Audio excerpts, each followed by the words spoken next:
Y va a tener el hermano Jesús un estudio en las próximas semanas, así que voy a pedir al hermano, por favor, que pase adelante para tener la escuela dominical a su cargo. Gracias.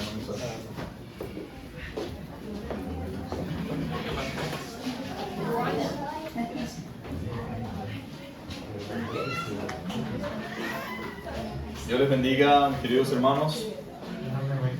Damos gracias a Dios. Tiempo maravilloso, ¿verdad? En la casa del Señor. Y también damos gracias al Señor por la oportunidad que tenemos de estudiar su palabra, de escudriñar las Escrituras y de poder ir de la mano de un texto bíblico y poder crecer en el Señor, en su voluntad, en su palabra y en su obra. Y como bien ha dicho el maestro de escuela dominical, nuestro hermano Isaac, vamos a comenzar a estudiar, vamos a tocar unos temas diferentes a las lecciones que viene dando, pero que nos concierne a todos.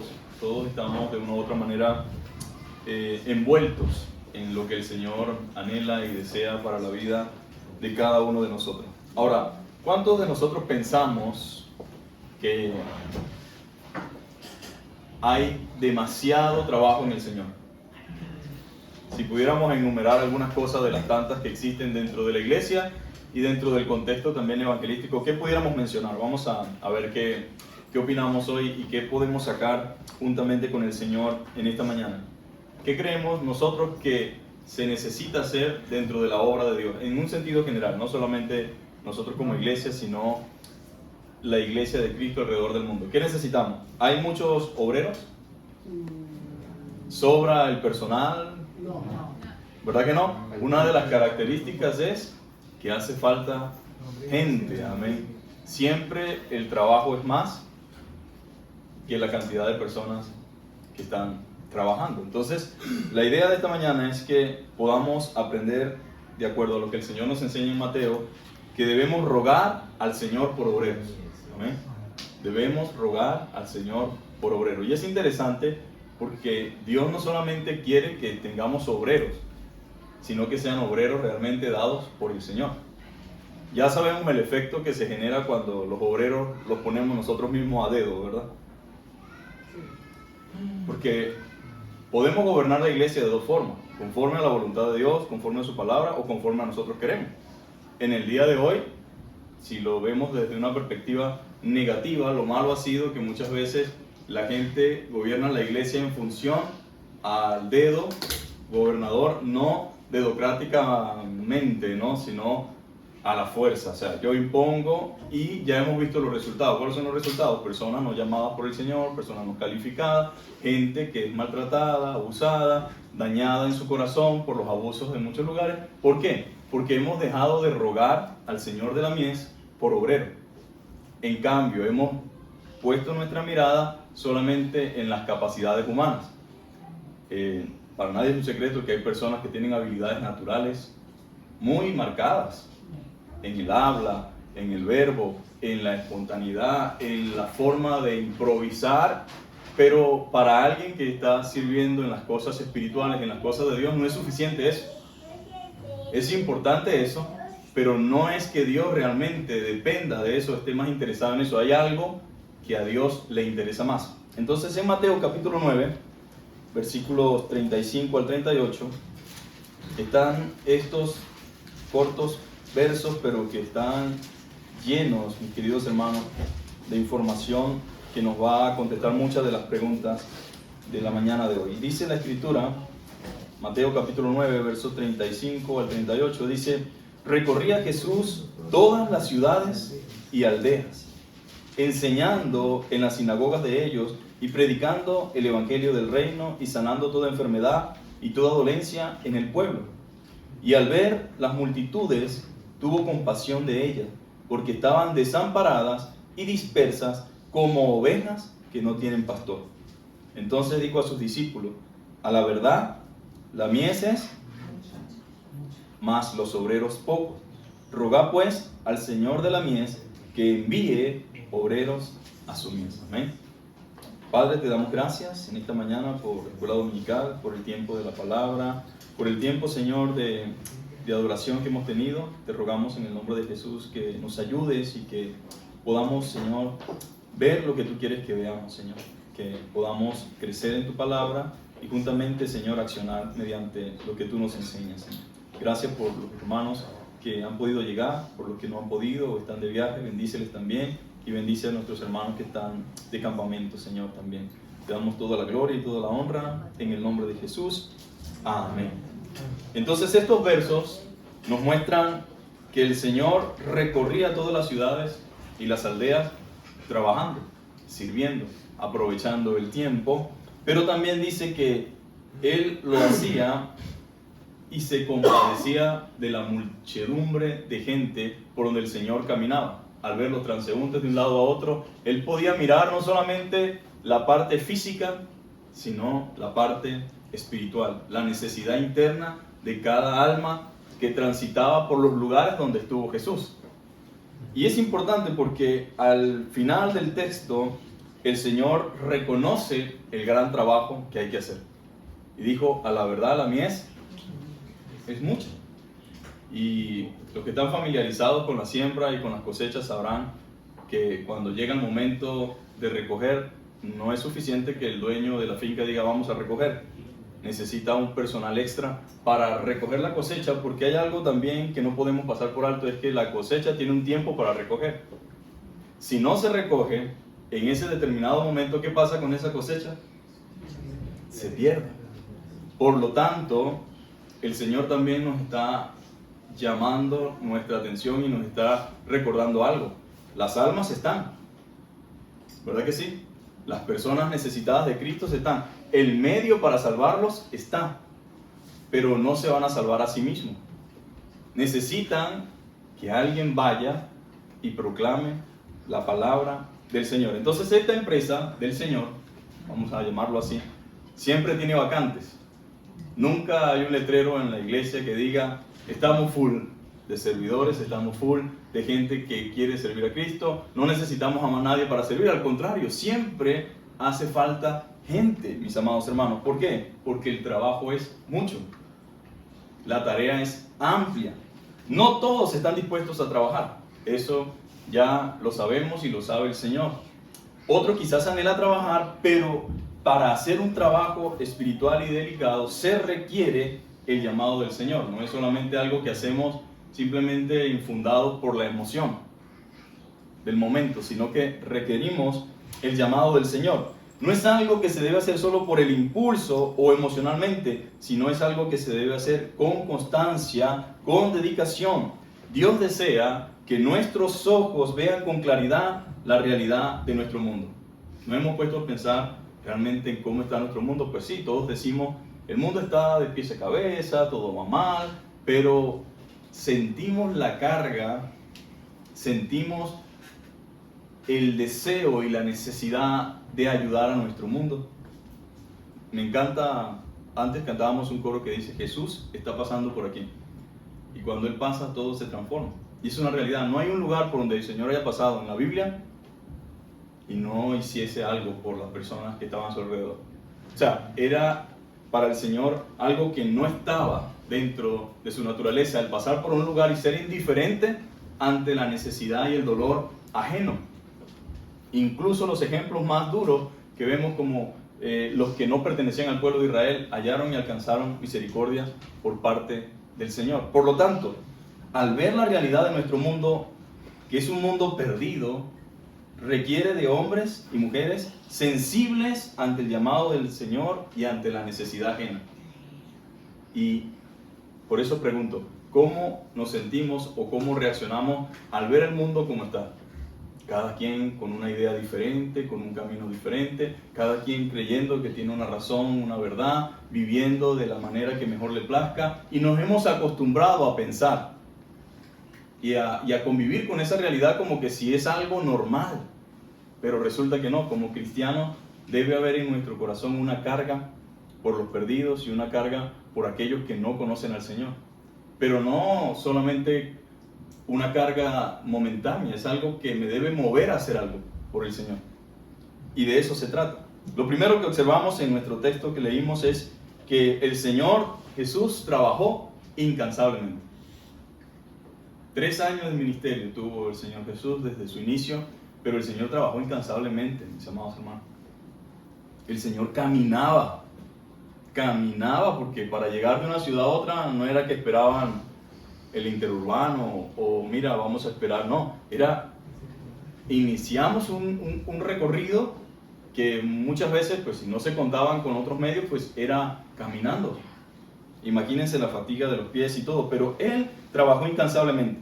Recorría Jesús, dice el texto, ciudades y aldeas. Los eruditos dicen que había alrededor de 200 ciudades importantes en ese entorno donde el Señor Jesús, de una u otra forma, le tocó transitar o pasar. Estaba en constante movimiento, aprovechando el tiempo, que es lo más valioso que tenemos. ¿Cuántos sabemos que el tiempo es lo más valioso que tenemos? Y es una realidad que no se puede comprar tiempo, mis amados hermanos. Uno a veces tiene que sacrificar cosas por relación tiempo, ya sea tiempo para el Señor, ya sea tiempo para la familia, ya sea tiempo para sí mismo, ¿verdad? Pero no podemos comprar tiempo. Y el Señor, mis amados hermanos, aprovechó el tiempo, porque es lo más valioso que hay en este mundo, aunque el diablo se ha encargado de hacernos creer que tenemos mucho tiempo. Cuando estamos niños, estamos niños. Cuando estamos adolescentes, estamos adolescentes. Cuando estamos jóvenes, estamos jóvenes. Decimos, no, tú estás muy joven todavía como para dedicarte a eso. No, disfruta la vida. No, tú no puedes meterte ahorita en eso, tú no puedes involucrarte en eso, tú no puedes cargarte con eso ahorita. Tú necesitas es disfrutar la vida. Y cuando damos cuenta, como que disfrutamos demasiado y no hicimos absolutamente nada de lo que debíamos hacer. Y entonces ahí viene el lamento, ¿no? Ahora, en el Señor y en Cristo, nosotros debemos aprovechar el tiempo y no creer la mentira del diablo de que hay mucho tiempo. No hay mucho tiempo, mis amados hermanos. Nosotros no podemos asegurar nada, sino más solamente lo que dice la palabra de Dios. Pero lo que sí es cierto, según las Escrituras y según lo que nuestros ojos y según la capacidad espiritual que Dios nos ha dado, podemos comprender que los días no son los más favorables. No vivimos con pesimismo, sino con optimismo, porque el cristiano tiene una realidad muy distinta al no cristiano. Pero, desde un sentido, desde la perspectiva de vida, el mundo va según lo que de él está escrito, de mal en peor.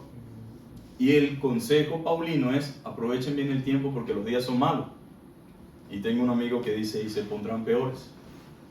Son malos y se pondrán peores. Ahora imagínense ustedes el contexto en el que nosotros estamos viviendo. Son malos. Aprovechemos bien el tiempo, dice la Escritura. Ahora, ¿qué caracteriza la obra que Cristo hacía cuando recorría estos lugares? Bueno, el mismo texto 35 nos lo dice. Estaba el Señor enseñando, predicando y sanando toda enfermedad y dolencia. Eso era lo que ocupaba el tiempo del Señor. Enseñando en la sinagoga de ellos, predicando el evangelio del reino, sanando toda enfermedad y toda dolencia. Él estaba proclamando el evangelio. Él estaba proclamando lo único que podía aliviar. ¿De qué mejor forma de qué mejor ayuda podemos darle a alguien que vemos que está sufriendo, que está viviendo una vida completamente alejada de Dios, si no es el evangelio? Podemos ayudar a alguien económicamente, pero de seguro va a seguir necesitando. Podemos ayudar a alguien en un momento de repente difícil de su vida, pero no significa que no van a venir otros momentos. Pero si usted le ayuda a alguien mostrándole su verdadera necesidad, que es la de tener a Cristo en su corazón, mira, su vida va a cambiar de una manera impresionante. Y el Señor sabía eso. Por supuesto que el Señor, cuando tenía que dar alimentos, daba alimentos, cuando tenía que sanar, sanaba, pero Él siempre se ocupaba en primera instancia de lo espiritual, porque hasta quien resucitó iba a volver a morir. El hijo de la viuda de Naín fue una bendición, su hijo resucitó, pero él volvió a morir. Lázaro resucitó, pero volvió a morir. Pero cuando creemos en Cristo, dentro del contexto espiritual, no solamente tenemos vida eterna, que empieza desde el momento en que creemos, sino que también vamos a resucitar. Entonces el Señor estaba ocupado ¿en qué? Enseñando, predicando y sanando toda enfermedad y toda dolencia. Tanto a los religiosos, porque entrar en la sinagoga se supone que ahí nadie necesitaba nada, ¿no? Es como nosotros decimos, ¿por qué tenemos que hablar del arrepentimiento en la iglesia? Sí, ahí se supone que están todos los salvos. Bueno, eso es, se supone que están todos los salvos. Nosotros no podemos poner en tela de juicio la vida de nadie, ¿verdad? Pero el Señor tenía que entrar en la sinagoga porque los que estaban dentro de la sinagoga no estaban exclusivamente en el Señor. Y había una necesidad de proclamación del Evangelio. Otra cosa interesante, mis amados hermanos, Cristo proclamó el Evangelio del reino porque es lo único que puede transformar la vida de los hombres. Usted se puede convertir en cualquier cosa sobre esta tierra, pero su vida realmente es cambiada cuando Cristo entra en su corazón, cuando Él gobierna su vida. Número 2 de esta hermosa párrafo de la Escritura, el Señor tuvo compasión. Nosotros debemos aprender a tener también compasión como cristianos. Y parte de esa compasión debe ir más allá de lo físico, lo espiritual. Porque es irónico que a veces tenemos preocupación por las personas solamente por el presente, pero no por el futuro. El futuro eterno, mis amados hermanos. El cielo, el infierno, la eternidad. No es 2 días, 3 días, un mes. Si alguien está sufriendo en esta vida pronto, ese sufrimiento se va a acabar. Sea porque cambie su circunstancia o sea porque pasen otras cosas, pero la eternidad solamente la puede cambiar Cristo. Estamos en pecado, nacemos bajo condenación, bajo sentencia de muerte, y lo único que puede cambiar nuestra realidad futura es Cristo. Y mire qué hermoso, el Señor tuvo compasión. Su amor y misericordia son evidentes en cada acción. El Señor tuvo compasión de las multitudes. Es como que usted vaya ahorita como a las 3 y se pare el sol, ¿verdad? Gente para allá, gente para acá, gente de un lado a otro, y va por Gran Vía, y eso es gente que va y gente que viene, pero todos esos rostros que vemos que van y que vienen, hay mucha gente que está caminando por instinto nada más, pero no sabe qué hacer con su vida. Hay otros que vienen recuperándose de una noche de la cual se acuerdan muy poco, pero que no fue realmente lo más bueno, lo más agradable. Y mucha gente con deseo de quitarse la vida o con deseo de pensar, de conseguirse con otro que le dé valor a su vida. Así anda mucha gente, buscando satisfacción, buscando la forma de llenar ciertas circunstancias internas que no han sido llenadas por nada en lo absoluto de lo que han experimentado.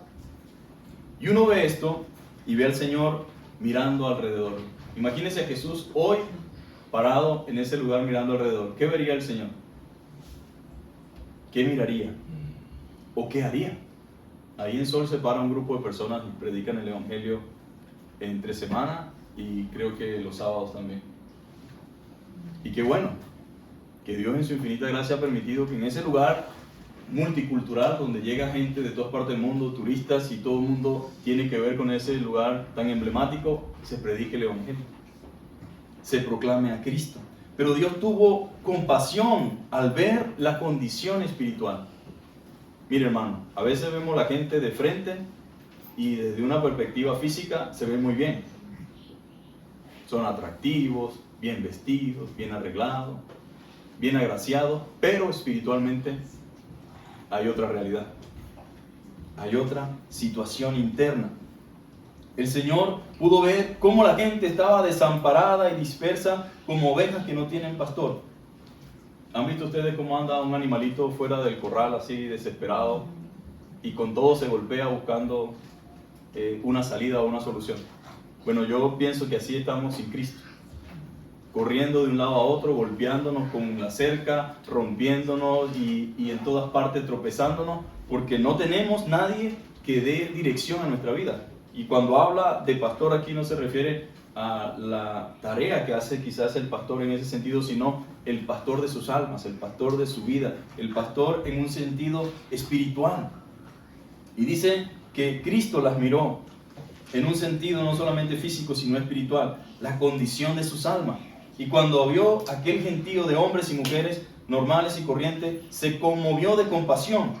Y la palabra que usa el original para la palabra compasión es esplanisteis, que es la palabra más fuerte que hay en griego para la piedad, y procede de la palabra esplagna, que quiere decir extrañas. Así que se describe la compasión como algo que conmueve en lo más íntimo de su ser. O sea, no fue que el Señor lo vio y me dijo, ay, me da lástima con esta pobre gente. El Señor le pesó. Y saber lo que se avecina para cuyas vidas mueran sin Cristo, dice que le estremeció internamente su organismo. Yo no sé cuántos de ustedes a veces cuando han sentido temor les pegan el estómago.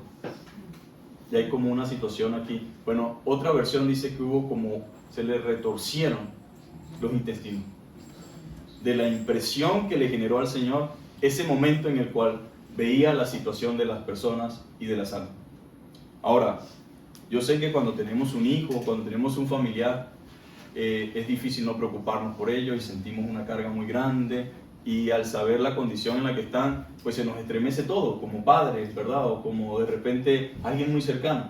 Pero la compasión del Señor va más allá de los propios, de los que son biológicamente, va hacia las almas perdidas que andan sin Cristo. La condición de las multitudes llevó al Señor a sentir una emoción profunda en su ser íntimo y su ser interior.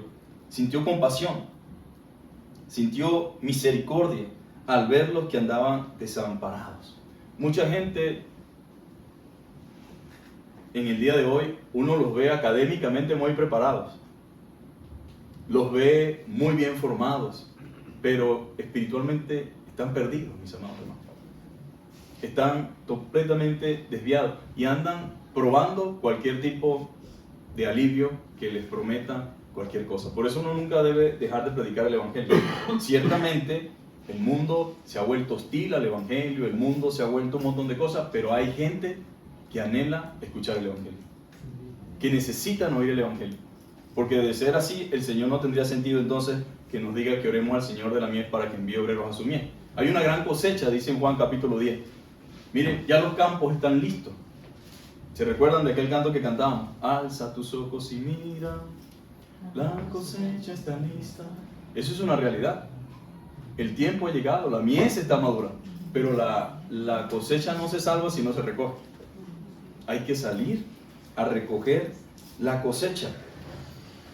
Ahora viene la parte que hablábamos al principio. El verso 37 dijo entonces a sus discípulos: a la verdad la mies es mucha. Ahora, Cristo mismo reconoce el inmenso trabajo y la inmensa labor que hay por hacer. Porque eso no lo dicen los discípulos, lo dice el Señor. A la verdad, mis muchachos, dice el Señor, la mies es mucha. Pero ya va, calma, no se angustien. A la verdad, la mies es mucha. Pero luego dice la palabra que da consuelo, ¿verdad? Rogad pues al Señor de la mies. Él es el dueño de las almas. Primero dice, a la verdad la mies es mucha, los obreros son pocos, tenemos que reconocerlo. El Señor no vive de una falsa ilusión, Él reconoce la verdad de lo que tenemos en el momento, con lo que contamos, ¿verdad? Los obreros son pocos, pero luego dice, rogad pues al Señor de la mies que envíe obreros a su mies. Ustedes se dan cuenta que oramos por tantas cosas, pero muy pocas veces oramos por los obreros. Señor, necesitamos obreros. Y cuando digo obreros, pues los hay de todo tipo, ¿verdad? No todos podemos hacer lo mismo. Pero necesitamos obreros, necesitamos misioneros, necesitamos iglesia. Y estamos en lo que yo llamo en la reevangelización de la iglesia. Porque uno dice, hombre, hay tantas iglesias en el día de hoy. Por todas partes hay una iglesia. Pero no necesariamente porque tenga el nombre de iglesia significa que sea una iglesia que esté viviendo conforme a la palabra de Dios. Entonces, la iglesia se ve en la necesidad. ¿Por qué decimos tiene que haber iglesia de sana enseñanza? No es porque seamos los únicos que tenemos la verdad. Creer eso es negar el hecho de que el Señor tiene una iglesia universal. Pero la evidencia es que dentro del contexto de iglesia hay todo tipo de cosas. Y no todo lo que se llame iglesia realmente es una iglesia. Puede ser cualquier cosa, puede quizás que te ayuden en muchas áreas, ¿verdad? no sé, hay gente que tal vez es muy generosa, tal vez te ayuda en unas áreas, pero espiritualmente hablando, lo único que te puede ayudar es la palabra de Dios. Lo único que te puede transformar y cambiar es la palabra de Dios. Es como la terapia, ayudan una sesión, pero a veces hay que atacar la raíz. ¿Y la raíz cuál es? Nuestra naturaleza pecaminosa. Nuestra naturaleza sin Cristo, que se revela contra lo bueno, contra lo puro, que se opone a lo que es correcto y verdadero. Por lo tanto, el Señor dice que tuvo compasión. Y esta petición debe ser también constante dentro de las oraciones de los creyentes. Señor, envía obreros a tu mies.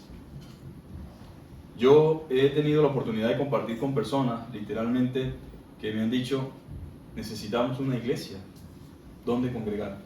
Y yo digo, hermano, pero tan grande, busca por aquí, busca por allá. No quiero sonar exagerado, pero no tenemos a dónde ir. No tenemos aquí a dónde ir. Es cierto que allá hay una iglesia, pero resulta que pasa esto, que no está conforme a la palabra de Dios. Es cierto que allá hay otra iglesia y pasa esto. No es que se estemos buscando la iglesia perfecta, porque no existe. Si los requisitos para ser miembro de una iglesia es ser perfecto, ninguno de nosotros calificaría. No pudiéramos estar allí, ¿verdad? Pero buscamos un equilibrio en el cual las cosas sean lo más apegado posible a la palabra de Dios, donde haya un equilibrio entre lo que el Señor dice y entre lo que debe ser. Por lo tanto, nuestra oración debe ser, Señor, provee y levanta obreros. Levanta hombres y levanta mujeres que lleven a cabo tu obra dentro de la iglesia y fuera de la iglesia. ¿Cuántos saben que el trabajo nuestro no es solamente este es el trabajo más fácil? Desde el punto de vista de enseñar a quienes ya saben, es muy fácil, como dicen mis hermanos.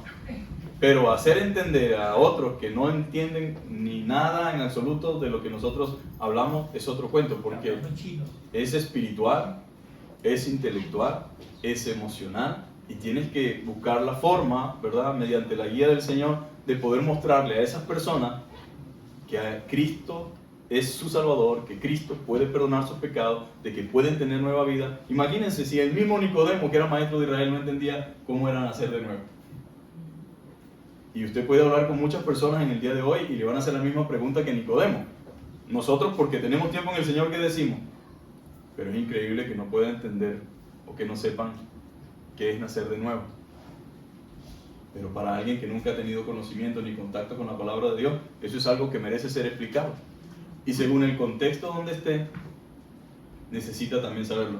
Se dice que cuando se evangelizaba en Rumanía a los comunistas y les decían que el Señor tenía 100 ovejas y se le perdieron una oveja y dejó las 99 y regresó, la pregunta de ellos no fue, qué amoroso pastor. Digo, no, ya va, ¿cómo alguien puede tener 99 ovejas y no le ha echado mano al Estado? Porque en su contexto de cultura, de donde crecieron, donde se desarrollaron, eso era inviable o imposible. Entonces, uno entiende que hay un trabajo que hacer con las personas y el Señor dice, rueguen al Señor de la mies que envíe obreros a su mies. Hermano, me hace una seña, por favor, yo estoy como perdido del tiempo con respecto a la hora de culminación. Entonces, la idea ¿cuál es, mis amados hermanos? Que nosotros nos unamos junto con el resto de otros creyentes a orar por obreros.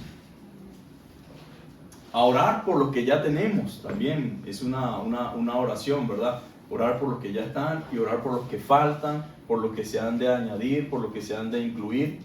Ahora, a mí me llama mucho la atención de por qué el Señor dice, la verdad la mies es mucha, los obreros es poco. Yo decía, bueno, pero ¿y qué tal la gente que quiere hacer el trabajo, verdad? Pero el Señor no dice cualquiera, dice, rueguen al Señor de la mies que Él envíe obreros a su mies. O sea que no es tampoco que el Señor, porque faltan a lo loco, todos como quieran, como sea. No, Él dice, rueguen al Señor de la mies. Se debe sentir compasión por la gente necesitada y deseamos llevar, que fue lo que hizo el Señor, a los discípulos a 3 cosas. Llamó la atención de los apóstoles a la necesidad de obreros para recoger una cosecha que ya está madura. 2, mandó que orasen por más obreros. Y también comisionó y los preparó para salir a ministrar. Eso fue lo que hizo el Señor con los discípulos. Pasaron tiempo con el Señor hasta poder ellos ir a predicar el Evangelio hasta lo último de la tierra, ¿verdad que sí? No fue que simplemente dijo, váyanse, ya no. Fueron formados, fueron preparados. Pero la idea ¿cuál es? Que salgan a ministrar a las multitudes. Así que pedirle al Señor de la cosecha que envíe obreros a su cosecha, porque la mies es mucha y los obreros son pocos. La cosecha que no se recoge es cosecha que se daña. Y es triste para alguien que ha sembrado tenerse que ver con la triste realidad de que su cosecha se ha perdido. Se han perdido mis tomates, se han perdido mis plátanos, se han perdido mi maíz, porque no hubo quien recogiera. Y eso pasa en muchas partes de la tierra, que hay gente que ha sembrado y no tiene quien recoja.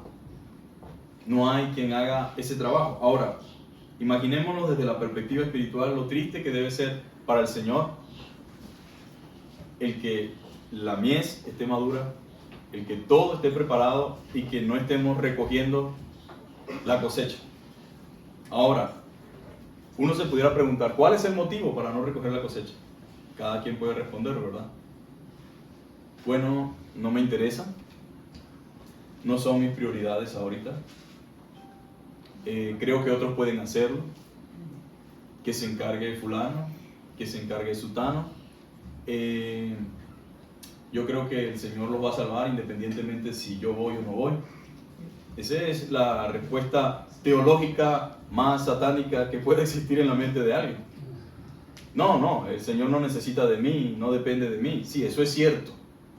Pero es tu deber y tu responsabilidad como cristiano proclamar el Evangelio. Y a nosotros se nos ha confiado, mis amados hermanos, como iglesia. La iglesia, según las Escrituras, es columna y baluarte de la verdad. Y la iglesia no es el edificio. La iglesia somos nosotros. Amén. Y si se nos ha confiado la verdad, la pregunta es, ¿estamos proclamando la verdad? Pues el tema es que muchas veces queremos evadir nuestra responsabilidad, pero delante del Señor, ¿qué podemos decir? Pues las excusas funcionan entre nosotros. Yo puedo excusarme con ustedes conmigo, con el pastor, con los hermanos, y así anda uno en la vida, puede pasársela excusándose. ¿Y quién soy yo para decir, no, eso no puede ser así, hermano? O no te creo. No, yo no puedo decir eso. Yo acepto la excusa, pero Dios conoce lo íntimo y lo profundo de nuestros corazones, la verdadera razón del por qué no hicimos lo que teníamos que hacer. Ahí está el Señor. Rogar al Señor de la mies. El problema sigue persistiendo hasta nuestros días. El de los obreros son pocos. Sigue persistiendo hasta nuestros días. La necesidad es siempre mayor que la mano de obra. Pero aquí tenemos también una de las verdades supremas y uno de los supremos desafíos cristianos. La cosecha no se ciega sola. Los ángeles anhelan, dice la Escritura, proclamar el Evangelio como lo podemos hacer nosotros. Y fíjense el privilegio que usted y yo tenemos. El Señor podría haber mandado a sus ángeles y decir, vaya y compartan este mensaje así como se lo compartieron a María. Y vayan por lugar en lugar, por persona. Y ángeles tiene el Señor para hacerlo. Pero no. Eso no les corresponde a ellos. Eso nos corresponde a nosotros. Y Pablo decía en Romanos que hermosos son los pies, según lo que decía Isaías, de los que anuncian la paz, las buenas nuevas. Hermosos son los pies. Dice la Escritura que hay fiesta en los cielos cuando un pecador se arrepiente. O sea, en el cielo se celebra un alma. Se celebra una vida transformada, una vida cambiada, una vida regenerada por el poder de Dios. Dios celebra cada triunfo espiritual cuando una persona puede darse cuenta de su pecado y puede salir de la oscuridad y de la esclavitud en la que se encuentra a la libertad que hay en el Señor. Dios lo celebra, mis amados hermanos. Y tenemos el desafío ¿de qué? De proclamar el Evangelio. ¿Por qué? Porque el Evangelio es luz El Evangelio es vida, el Evangelio es esperanza, el Evangelio es perdón y la gente necesita a Jesucristo.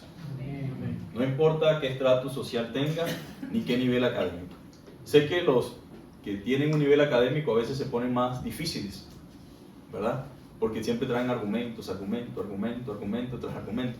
Pero a veces siento que no podemos caer en esa trampa, porque Pablo no era cualquier persona. Pero Pablo no perdía tiempo tampoco tratando de contrarrestar su argumento. Él decía solamente una cosa sé, y solamente una cosa predico: a Jesucristo y a este crucificado. ¿Qué es locura para los que se pierden? Sí. Pero para los que se salvan, ¿qué es? Sabiduría de Dios.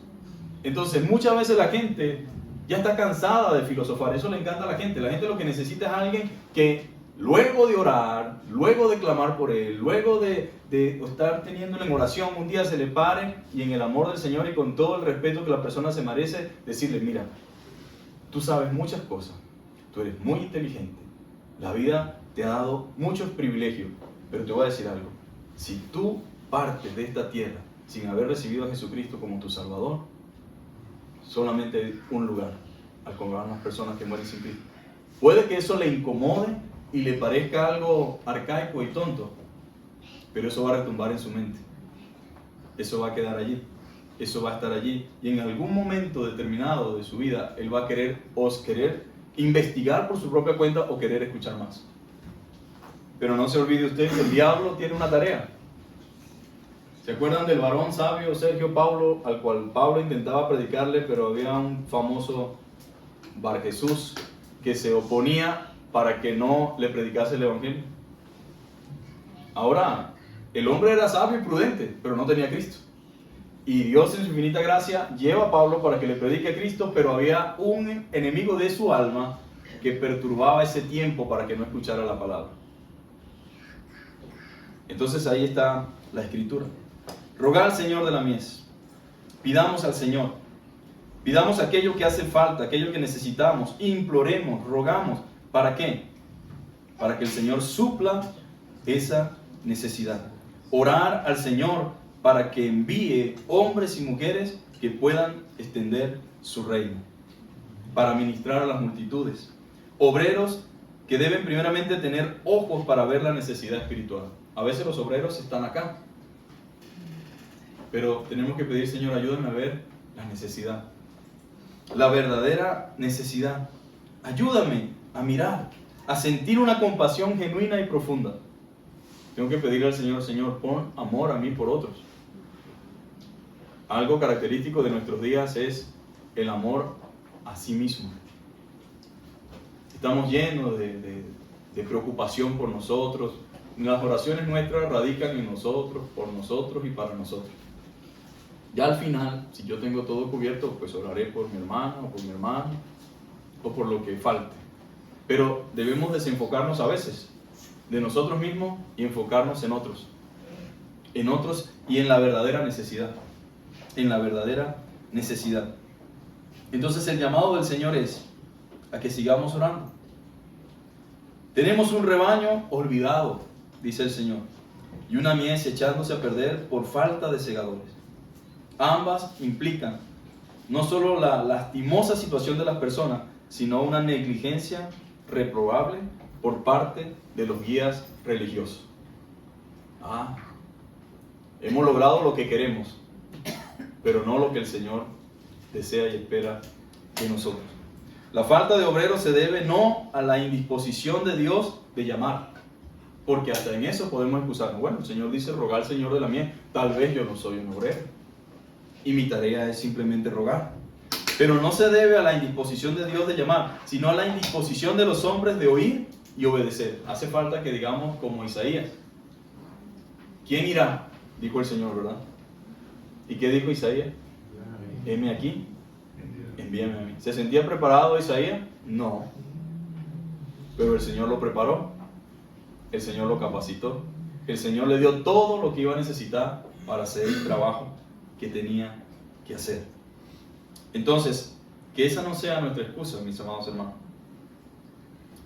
Cuando oramos al Señor por obreros, 3 cosas pasan, dice el comentario de Mundo Hispano. y me gusta. Dice, cuando oramos al Señor por obrero, 3 cosas pasan. 1, se abre uno mismo para que Dios pueda llamarlo. ¿Cuánta gente no estaba enfocado en sí mismo y de repente el Señor le mueve en su corazón y dice, mira, yo te necesito aquí, en mi obra y en mi reino? No, pero es que yo tengo un cargo directivo en la empresa y soy muy importante y yo realmente toda mi vida me he dedicado a esto. Sí, pero te necesito aquí. Es como que Mateo le hubiera dicho al Señor, Señor, a mí me va bien, soy el recaudador de impuestos aquí. Yo soy una persona importante aquí y Roma me necesita. No, él dejó todo, mis amados hermanos, y le siguió completamente. Ahora, también se crea un ambiente favorable en la iglesia para que Dios pueda hablar a otros miembros cuando oramos por obrero. Y el Señor dice, hombre, ¿verdad? Dios me ha dotado, me ha capacitado, tengo esta habilidad que Dios me ha entregado, ¿por qué no usarla y ponerla a disposición de la iglesia para la gloria de Dios? 3, Dios bendice a las personas que ora en esta manera, pues obedece un mandato explícito del Señor. Ahora, ¿cuál es la ironía de todo esto? Que el Señor hable falta de obreros cuando había tantos líderes religiosos en Israel. Y sigue siendo irónico que el Señor siga hablando en este tiempo de que hacen falta obreros cuando hay tanta gente sirviendo al Señor. Estamos sirviendo al Señor, estamos sirviendo al Señor. Es irónico, pero hay una gran diferencia entre los líderes religiosos y los obreros llamados por el Señor. Lo que escaseaba en Israel era un cuerpo numeroso de hombres y mujeres llamados y comprometidos a obedecer al Señor en la extensión de su reino. Y por otro lado, no escaseaban ministros profesionales que se pastoreaban a sí mismos, como dice Ezequiel capítulo 34. Por eso la Biblia dice, les daré pastores conforme a mi corazón, que os pastoreen de verdad. Ahora, la oración es el remedio ofrecido por el Señor ante la gran necesidad que tenemos. Oremos al Señor. Él da una mayor provisión ministerial. ¿Cuán poco oímos oraciones por más predicadores? En ocasiones, Dios tiene que empujar o forzar a hombres literalmente al ministerio a pesar de la resistencia de ellos a entrar en su deber. Nunca encontré a un Moisés que dijo, Señor, al fin me habla, estaba esperando. ¿Por qué te tardaste tanto? ¿Qué dijo Moisés? Yo no sé hablar. ¿Qué dijo Pedro? Apártate de mí, Señor, porque soy hombre pecador. Todos a los que Dios llamó, Pablo se daba como un abortivo, como alguien que no merecía. Ninguno dijo, yo soy. Yo estaba esperando que me llamara. Esto es una característica. En este ejemplo y en estas palabras de Jesús vemos a nuestro Señor enseñándonos a mirar a los seres humanos con compasión y con misericordia. En segundo lugar, nos muestra cómo debe impresionarnos al ver a la gente en tanta necesidad. Y 3, cómo Cristo quiere que obremos. Vamos a orar. Este vendría siendo nuestra introducción. Vamos a estar en la siguiente clase de escuela dominical tocando temas relacionados a nuestro servicio como cristianos. Y pues la meta es poner por obra todo cuanto el Señor nos llame a hacer. Amén. Vamos a invitar a mi hermano Israel que nos despida en oración de la escuela dominical. Bendito Dios y Padre Celestial, gracias por la escuela dominical que hemos podido recibir de tu parte, Dios mío. Ayúdanos a poder quedarnos con toda la información que tú has querido que tengamos en el día de hoy, y no solo que la memoricemos o que la sepamos a nivel teórico, sino que la podamos aplicar en nuestras vidas. Ayúdanos a abrir nuestros corazones para poder transmitirlo a nuestros allegados, a los más cercanos y a todo el necesitado, Padre amado. Todo esto te lo pedimos en el nombre de Jesús. Amén. ¿Tenemos 15 minutos o...?